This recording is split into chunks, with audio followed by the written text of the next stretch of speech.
Hey guys, welcome back to Sphinx and the Cursed Mummy. I know this is a super random place to start after the last video, but I want to just explain a few things, kind of, you know, I basically decided to... Oh, before we start, sorry if I sound a little bit ill, my throat's being a bit weird.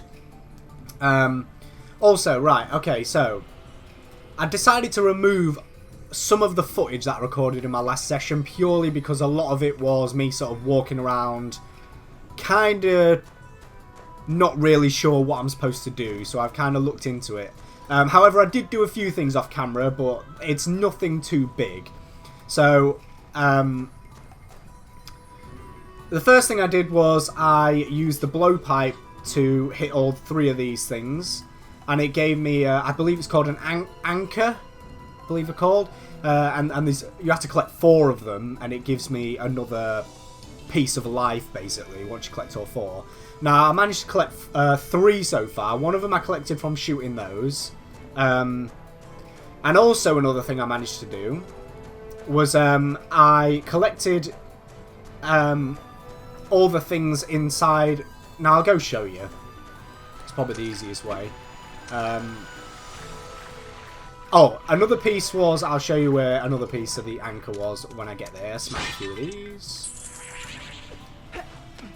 Oh, and I also learned that apparently this thing is supposed to respawn. Apparently it's supposed to respawn just to give you, you know, it can give you health, scarabs, etc.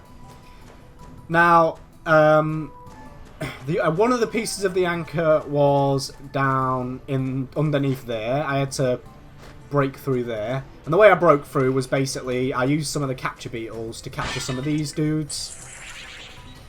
And I captured them, and they allowed me to smash through there and also destroy all of the towers that were attacking me. So you'll see all those are broke now. Now the third piece of anchor I managed to get was, if you remember, there was a boulder up there. Now I got one of these fire armadillos and basically set it on fire. The boulder dropped. And it destroyed one of those obelisks over there, if you can see. So yeah, that's kind of where we're at. Not too much has been done. I did not mean to do that. I just want to set it so my capture beetles are on my triangle, so I'm not using fire armadillos, because they're super awkward to capture. And what I figured out is, basically, all I needed to do was set a few things on fire, or set one thing on fire, and then I can go back to Anubis, and basically, that's all I had to do. Not super obvious, or not super obvious to me at least, but never mind. At least now I know what I need to do. So, I'm going to start heading over to Anubis, and I'll meet you over there. Okay, guys, so here we are, back at Anubis. Now, if we talk to him, that you cannot capture... Oh, 3 fire armadillos I have to capture. Okay, no problem. So, literally on my way here, I caught one more. So, we'll go capture one more. We'll do this on camera. It's not that big of a deal. So, clearly, when doing this, I didn't read this properly, or I didn't fully understand it. So, okay, so we need to capture 3 fire armadillos. Not a big deal. I thought, literally, I had to capture a fire armadillo. And then all I had to do was like use it on something. But apparently I have to capture 3, which means I need to capture 1 more, basically. Right, so I think these things take 4 hits before you can capture them. Like that. And whilst we're here, let's capture this dude. Oh, okay. Did not mean to do that. Never mind. Not a big deal. So that's 3 we've got now. And also we can start... Oh, no. God damn it.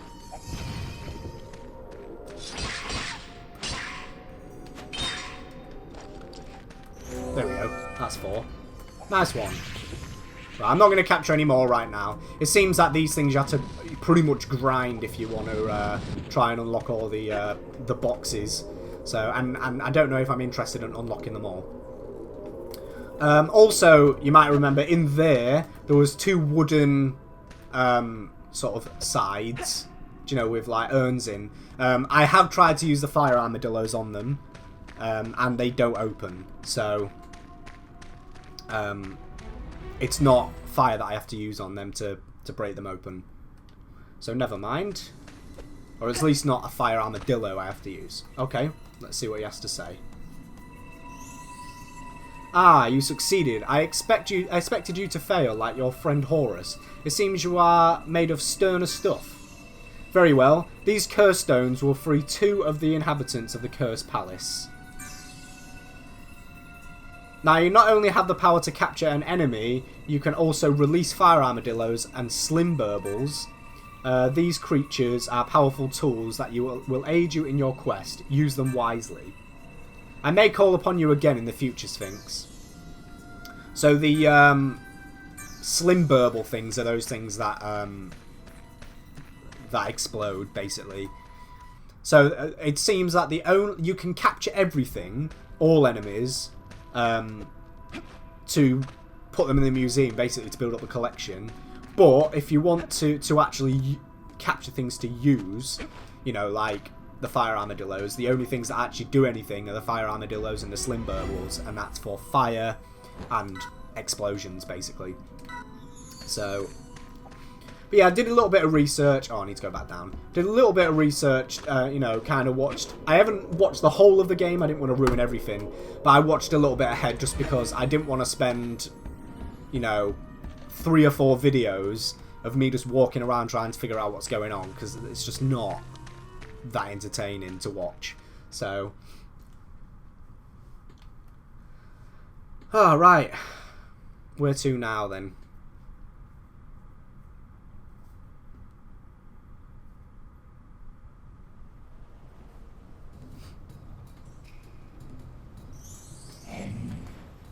Sphinx, I hear you have convinced Anubis to free some of the people of the Cursed Palace. I hate to admit it, but I was wrong about you. I admire your bravery and compassion for those poor people. You've proved yourself my equal. In demonstration of my goodwill, I have decided to give you a present. This is no ordinary gift. It is the Dark Stone of Invisibility. It grants the power of invisibility to any person that uses it. I'm sure it will be very useful in your future quests. I hope you can forgive my arrogance towards you in the past. I apologise, Sphinx. Okay. That's good, I suppose.